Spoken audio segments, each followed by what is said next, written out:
ನಮಸ್ಕಾರ ವೀಕ್ಷಕರೇ, ನಿಮಗೆ ಈ ವಿಡಿಯೋ ತಲುಪಿದೆ ಅಂದರೆ yes there is some interesting messages for you.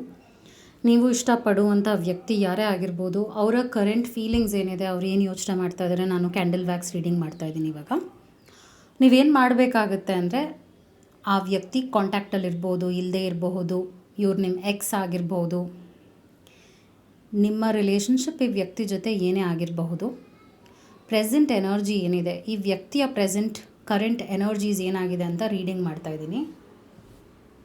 ಚಾನೆಲ್ನ ಸಬ್ಸ್ಕ್ರೈಬ್ ಮಾಡ್ಕೊಳ್ಳಿಲ್ಲ ಅಂದರೆ ದಯವಿಟ್ಟು ಸಬ್ಸ್ಕ್ರೈಬ್ ಮಾಡಿ. ಹಾಗೂ ನಿಮಗೇನಾದರೂ individual counselling, tarot reading session ಬೇಕಿದೆ ಅಂದರೆ ಡಿಸ್ಕ್ರಿಪ್ಷನಲ್ಲಿ ಕೊಟ್ಟಿರುವ ನಂಬರ್ಗೆ ಕಾಲ್ ಮಾಡಿ ಅಪಾಯಿಂಟ್ಮೆಂಟ್ನ ಪಡಿಬೇಕಾಗುತ್ತೆ.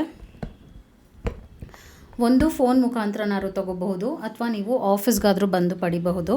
ನಿಮಗೆ ಯಾವುದು ಅನುಕೂಲ ಅನಿಸುತ್ತೆ ನೀವು ಮಾಡಿ. Okay, so let's do the reading. ನೀವು ಇಷ್ಟಪಡುವಂಥ ವ್ಯಕ್ತಿಯನ್ನು ಮನಸ್ಸಿನಲ್ಲಿಟ್ಕೊಂಡು ಈ ಒಂದು ವಿಡಿಯೋನ ನೋಡಿ. ಇದು ಕಲೆಕ್ಟಿವ್ ರೀಡಿಂಗ್ ಆಗಿರೋದ್ರಿಂದ ನೀವು ಈ ವಿಡಿಯೋನ ಕ್ಲಿಕ್ ಮಾಡಿದ್ದೀರಾ, ಈ ವಿಡಿಯೋನ ನೀವು ನೋಡ್ತಾ ಇದ್ದೀರಾ ಅಂದರೆ ಎಸ್, ಇಲ್ಲಿ ನಾನು ಏನೇ ಎಕ್ಸ್ಪ್ಲೇನ್ ಮಾಡ್ತಿದ್ರು, ಏನೇ ನಿಮಗೆ ಮೆಸೇಜಸ್ ಹೇಳ್ತಿದ್ರು, ಅದು ಈ ವ್ಯಕ್ತಿಯಿಂದನೇ ಆಗಿರುತ್ತೆ. ಫಸ್ಟ್ ನಾನು ಕ್ಯಾಂಡಲ್ ವ್ಯಾಕ್ಸ್ ರೀಡಿಂಗ್ ಮಾಡ್ತೀನಿ. ಅದಾದ ನಂತರ ನಾನು ಟ್ಯಾರೋ ಯೂಸ್ ಮಾಡ್ತೀನಿ, ಹಾಗೂ ಮೆಸೇಜಸ್ನ ಕೂಡ ಯೂಸ್ ಮಾಡಿ ಹೇಳ್ತೀನಿ. So let me start. ಪ್ರೆಸೆಂಟ್ನಲ್ಲಿ ಏನಿದೆ ಅಂದರೆ ಕಮ್ಯುನಿಕೇಷನ್ ತುಂಬ ಸ್ಲೋ ಆಗಿದೆ, ಕೆಲವರಿಗೆ ನಿಲ್ಲಾಗಿದೆ, ಅಂದರೆ ಕಮ್ಯುನಿಕೇಷನ್ ಇಲ್ಲ, ಮಾತಾಡ್ತಾ ಇಲ್ಲ, ಆ ಡಿಸ್ಟೆನ್ಸ್ ಇದೆ.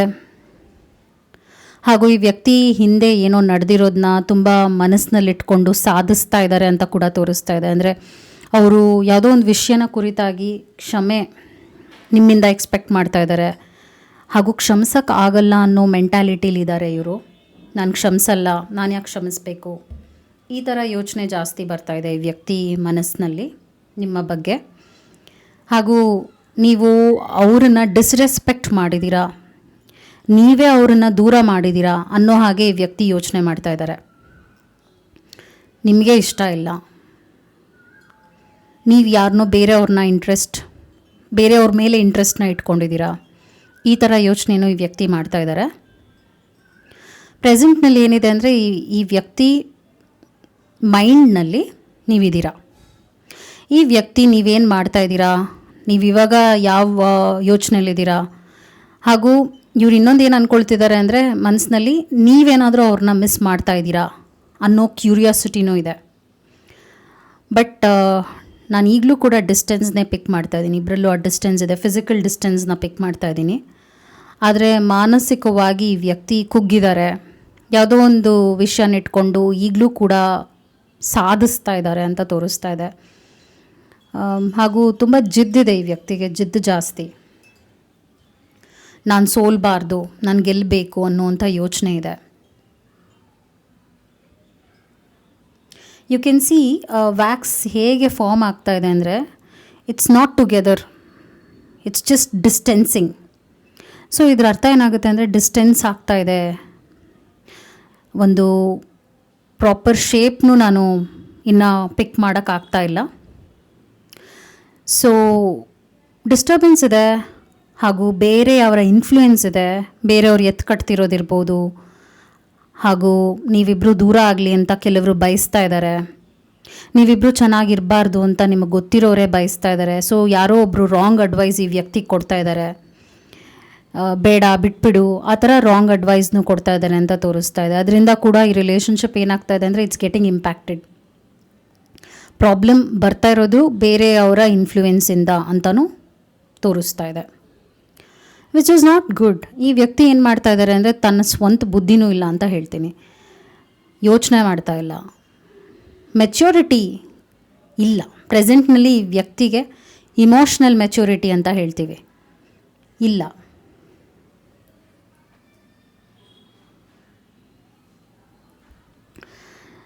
ಸೊ ಪ್ರೆಸೆಂಟ್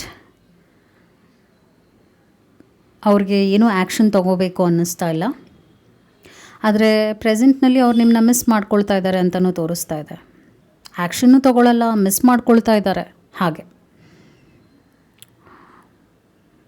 ಬಟ್ ನಾನು ಈಗಲೂ ಕೂಡ I am seeing a contact ಅವ್ರ ಕಡೆಯಿಂದನೇ ನೋಡ್ತಾ ಇದ್ದೀನಿ. ಅವರೇ ಕಾಂಟ್ಯಾಕ್ಟ್ ಮಾಡ್ತಾರೆ, ಅವರೇ ಮಾತಾಡ್ತಾರೆ ಅಂತಲೂ ತೋರಿಸ್ತಿದೆ. ಅಂದರೆ ಅವ್ರ ಕಡೆಯಿಂದ ಆ್ಯಕ್ಷನ್ ಮುಂದೆ ಇರುತ್ತೆ. ಈ ವರ್ಷಿ ಯಾರೇ ಆಗಿರ್ಬೋದು, ಈ ವ್ಯಕ್ತಿ ಆ್ಯಕ್ಷನ್ ತೊಗೊಳ್ತಾರೆ ಅಂತಲೇ ತೋರಿಸ್ತಾ ಇದೆ. ನೀವಿವಾಗ ಸ್ಟ್ರಾಂಗ್ ಆಗಿರಬೇಕಾಗತ್ತೆ. ನಿಮ್ಮ ಪ್ರಕಾರ ಇನ್ನೊಂದೇನು ನಾನು ಹೇಳ್ತೀನಿ ಅಂದರೆ, ನಿಮ್ಮಲ್ಲೂ ಏನೋ ಒಂದು ತಪ್ಪು ನಡೆದಿದೆ, ನೀವು ಏನೋ ಒಂದು ತಪ್ಪು ಮಾಡಿದ್ದೀರ. ಸೊ ಹಾಗಿದೆ ಅಂದಾಗ ದಯವಿಟ್ಟು ಅದನ್ನ ಆಕ್ಸೆಪ್ಟ್ ಮಾಡಿಕೊಂಡು ನೀವು ಅದಕ್ಕೆ ಏನಾದರೂ ಸೊಲ್ಯೂಷನ್ ಮಾಡೋಕ್ಕಾಗುತ್ತಾ ನೋಡಿ. ಯು ಕ್ಯಾನ್ ಸಿ ಹಿಯರ್, ಈ ವ್ಯಕ್ತಿ ಹೀಗೆ ರೆಸ್ಪಾಂಡ್ ಆಗೋಕ್ಕೆ ನೀವು ಕಾರಣರಾಗಿದ್ದೀರಾ ಅಂತ ತೋರಿಸ್ತಾ ಇದೆ. ನಿಮ್ಮ ಕಡೆಯಿಂದನೂ ಏನೋ ತಪ್ಪುಗಳಾಗಿದೆ ಅಂತ ತೋರಿಸ್ತಾ ಇದೆ. ಈಗ ಇದು ನೀವು ನೋಡ್ತಾ ಇದ್ದೀರಾ ಅಂದ ತಕ್ಷಣ ನೀವು ಪರ್ಫೆಕ್ಟಾಗಿ ಹೇಗಿರೋಕ್ಕೆ ಸಾಧ್ಯ ಅಲ್ವಾ?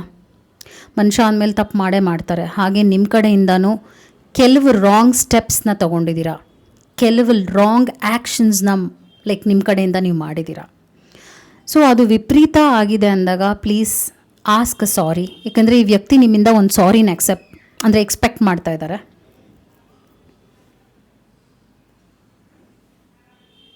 ನೀವೇ ಮಾತಾಡಲಿ, ನೀವೇ ಸರಿ ಮಾಡ್ಕೊಳ್ಳಿ. ಇವ್ರಿಗೆ ನಿಮ್ಮ ಮೇಲೆ ತುಂಬಾ ಪ್ರೀತಿ ಇದೆ, ಆದರೆ ಅವ್ರು ಎಕ್ಸ್ಪ್ರೆಸ್ ಮಾಡ್ಕೊಳ್ಳಲ್ಲ. ಅದೇ ಒಂದು ಪ್ರಾಬ್ಲಮ್ ಇಲ್ಲಿ. This person will not open up ಆಗಲ್ಲ ಈಸಿಯಾಗಿ. ಮೇ ಬಿ ಅದನ್ನು ಈ ವ್ಯಕ್ತಿ ಕಲಿತೇ ಇಲ್ಲ ಅನಿಸುತ್ತೆ, ಓಪನ್ ಅಪ್ ಆಗೋದನ್ನ, ಎಕ್ಸ್ಪ್ರೆಸ್ ಮಾಡೋದನ್ನ. ಆದರೆ ಅವರು ನಿಮ್ಮನ್ನು ಹಚ್ಕೊಂಡಿದ್ದಾರೆ ಅಂತ ಈಗಲೂ ಕೂಡ ಕ್ಯಾಂಡಲ್ ವ್ಯಾಕ್ಸಲ್ಲಿ ಅದೇನೇ ತೋರಿಸ್ತಾ ಇದೆ.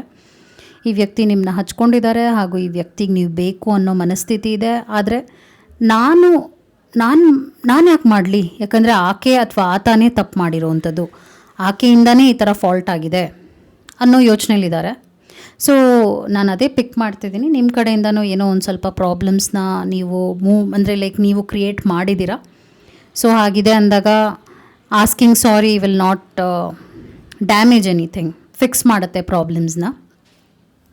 ಸೊ ನೀವು ಮನಸ್ಸಿಂದ ಏನಾದರೂ ಅವ್ರನ್ನ ಕ್ಷಮೆ ಕೇಳಬೇಕು ಅನ್ನೋದಿದೆ ಅಂದರೆ ನೀವು ಕೇಳೋಕ್ಕೆ ರೈಟ್ ಟೈಮ್ ಇದು. ನೀವು ಕೇಳಬಹುದು, ನೀವು ಮಾತಾಡಬಹುದು. ಇಲ್ಲ ಅಂದರೂ ಕೂಡ ಐ ಆಮ್ ಸೀಯಿಂಗ್ ರಿಲೇಷನ್ಶಿಪ್ ಇವಾಗ ಹದಗೆಟ್ಟಿದೆ, ಆದರೆ ಚೇತರಿಸ್ಕೊಳ್ಳುತ್ತೆ ವಿತಿನ್ 2 ವೀಕ್ಸ್ ಅಂತಲೇ ಪಿಕ್ ಮಾಡ್ತಾಯಿದ್ದೀನಿ. ಏಕೆಂದರೆ ಆ ಥರ ಕಂಪ್ಲೀಟಾಗಿ ನೋ ಕಾಂಟ್ಯಾಕ್ಟ್ ಹೋಗೋವಂಥ ಸಿಚುವೇಶನ್ ಏನು ಬಂದಿಲ್ಲ. ಆ ಥರ ಏನೋ ಪ್ರಾಬ್ಲಮ್ಸ್ ನಾನು ನೋಡ್ತಾ ಇಲ್ಲ. ಅವ್ರು ಈಗಲೂ ಕೂಡ ಒಂಥರ ಮಾನಸಿಕವಾಗಿ ಕುಗ್ಗಿದ್ದಾರೆ. ನೀವು ಅವ್ರ ಹತ್ರ ಇಲ್ಲದೆ ಇರೋದು ವಿಷಯವಾಗಿ ನಾನು ಹೇಳ್ತಾ ಇರೋದು. ಮಾನಸಿಕವಾಗಿ ಕುಗ್ಗಿದ್ದಾರೆ, ಬೇಜಾರು ಮಾಡ್ಕೋತಾ ಇದ್ದಾರೆ. ನೀವು ಅವ್ರ ಹತ್ರ ಇಲ್ಲ ಅನ್ನೋ ವಿಷಯವಾಗೂ ಅವರು ಸ್ವಲ್ಪ ಡಿಸ್ಟರ್ಬ್ ಆಗಿದ್ದಾರೆ. ಹಾಗೂ ಸ್ವಲ್ಪ ಮೆಲ್ಕ್ ಹಾಕ್ತಾ ಇದ್ದಾರೆ, ಹಿಂದೆ ನಡೆದಿರುವಂಥ ಮೆಮೊರೀಸ್ನ ಅವ್ರು ಮೆಲ್ಕ್ ಹಾಕ್ತಾ ಇದ್ದಾರೆ. ಅವರ ಒಳ್ಳೆಯ ಸಂಬಂಧದ ಬಗ್ಗೆ ಅವರು ಯೋಚನೆ ಮಾಡ್ತಾ ಇದ್ದಾರೆ. ನಾವಿಬ್ಬರು ಚೆನ್ನಾಗಿದ್ವಲ್ಲ ಅನ್ನೋ ಹಾಗೆ ಯೋಚನೆ ಮಾಡ್ತಾ ಇದ್ದಾರೆ. ಸೊ ಅದೇ ನಾನು ಕ್ಯಾಂಡಲ್ ವ್ಯಾಕ್ಸಲ್ಲಿ ನೋಡ್ತಾ ಇರುವಂಥದ್ದು. ಇದು ಕ್ಯಾಂಡಲ್ ವ್ಯಾಕ್ಸ್ ರೀಡಿಂಗ್ ಆಗಿತ್ತು. ನಾನು ಸ್ವಲ್ಪ ಮೆಸೇಜಸ್ನ ಕೂಡ ಟ್ಯಾರೋನ ಯೂಸ್ ಮಾಡಿ ಹೇಳ್ತೀನಿ. ಈ ರಿಲೇಷನ್ಶಿಪ್ ಯಾವ ವಿಷಯವಾಗಿ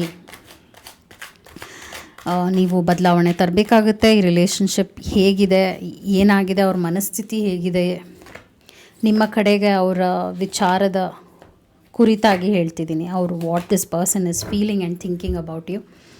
10 ಆಫ್ ಸ್ಪೋರ್ಟ್ಸ್ ಬರ್ತಾ ಇದೆ. ನೀವು ನೋಡಿ ಈ ಕಾರ್ಡ್ನೇ.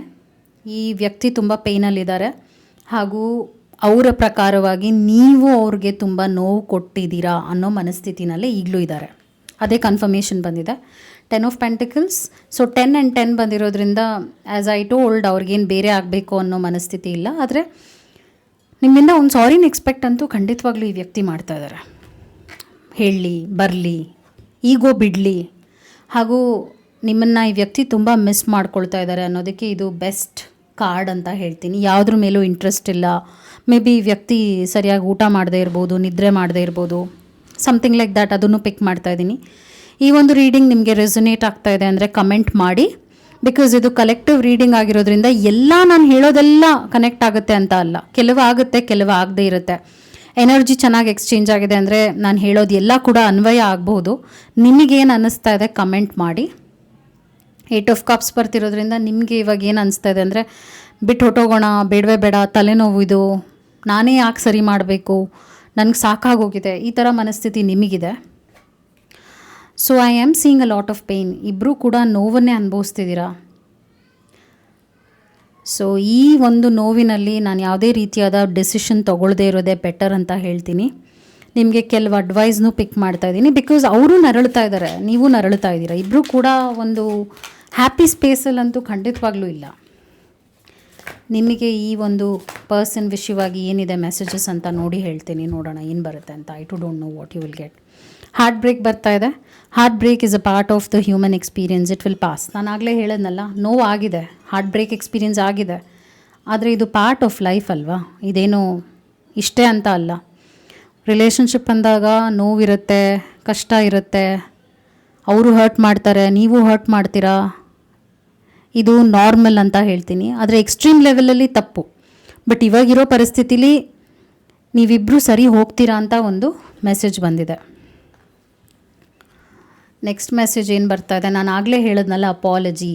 Never under estimate the power of a heart felt apology. Apology ಬರ್ತಾ ಇದೆ. ಈ ಅಪಾಲಜಿ ಏನು, ಫೊರ್ಗಿವ್ನೆಸ್. ಆ ವ್ಯಕ್ತಿ ನಿಮ್ಮನ್ನು ಫೊರ್ಗಿವ್ ಮಾಡ್ತಾರೆ, ಅದು ನಿಮ್ಮ ಕಡೆಯಿಂದ ಒಂದು ಅಪಾಲಜಿ, ನಿಮ್ಮ ಕಡೆಯಿಂದ ಒಂದು ಕ್ಷಮೆಯನ್ನು ಎಕ್ಸ್ಪೆಕ್ಟ್ ಮಾಡ್ತಾ ಇದ್ದಾರೆ. ನೀವು ಹೇಳಲಿ ಅಂತ ಎಕ್ಸ್ಪೆಕ್ಟ್ ಮಾಡ್ತಾ ಇದ್ದಾರೆ. ಅದನ್ನೇ ನಾನು ಕ್ಯಾಂಡಲ್ ವ್ಯಾಕ್ಸಲ್ಲಿನೂ ಕೂಡ ಸ್ಟ್ರಾಂಗಾಗಿ ಪಿಕ್ ಮಾಡಿದ್ದು. Long distance, love knows no distance, it transcends time and space. So ಆ ಒಂದು ದೂರ ಇಬ್ಬರಲ್ಲೂ ಇದೆ, ಡಿಸ್ಟೆನ್ಸ್ ಇದೆ, ಆದರೆ ಪ್ರೀತಿಗೇನು ಕೊರತೆ ಇಲ್ಲ ಅಂತ ಮೆಸೇಜ್ ಬಂದಿದೆ. Connection, love is the bridge connecting souls, cherish those connections. So ನಿಮ್ಮ ರಿಲೇಷನ್ಶಿಪ್ ಈ ವ್ಯಕ್ತಿ ಜೊತೆ ಇಟರ್ನಲ್ ಅಂತ ಹೇಳ್ತೀನಿ. ಇಟರ್ನಲ್ ಅಂದರೆ ಲಾಂಗ್ ಲಾಸ್ಟಿಂಗ್. ಇದು ಇದ್ದೇ ಇರುತ್ತೆ, ನೀವು ಡಿಸ್ಕನೆಕ್ಟ್ ಮಾಡೋಕ್ಕಾಗೋದಿಲ್ಲ. ಇದೊಂದು ಬ್ರಿಡ್ಜ್, ನಿಮಗೂ ಅವ್ರಿಗೂ ಒಂದು ಬ್ರಿಡ್ಜ್ ಇದೆ, ನಿಮಗೂ ಅವ್ರಿಗೂ ಒಂದು ಎನರ್ಜಿ ಎಕ್ಸ್ಚೇಂಜ್ ಇದೆ. ನೀವು ಇದನ್ನು ಈಸಿಯಾಗಿ ಕಳ್ಕೊಳ್ಳೋಕ್ಕಾಗಲ್ಲ. ಸೊ ಒಂದು ಸಾರಿ ರಿಲೇಷನ್ಶಿಪ್ನ ಸರಿ ಮಾಡುತ್ತೆ ಅಂದರೆ ಕೇಳಿಬಿಡಿ ನಿಮ್ಮಿಂದ ಅಂತ ಹೇಳ್ತೀನಿ. ಸೊ ಇದು ನಿಮಗೆ ಕನೆಕ್ಟ್ ಆಗ್ತಾ ಇದೆ ಅಂದರೆ ಕಮೆಂಟ್ ಮಾಡಿ. ನಿಮಗೆ ಈ ಥರ ವೀಡಿಯೋಸ್ ಇಷ್ಟ ಆಗ್ತಾ ಇದೆ ಅಂದರೆ ಫೀಡ್ಬ್ಯಾಕ್ ಕೊಡಿ, ಈ ಥರ ವೀಡಿಯೋಸ್ ಮಾಡಬೇಕಾ ನಾನು ಅಂತ ಕೂಡ ಹೇಳಿ, ಬಿಕಾಸ್ ನಿಮ್ಮ ಫೀಡ್ಬ್ಯಾಕ್ ಕೂಡ ತುಂಬ ಮ್ಯಾಟರ್ ಆಗುತ್ತೆ. I hope it have. Take care and thank you so much.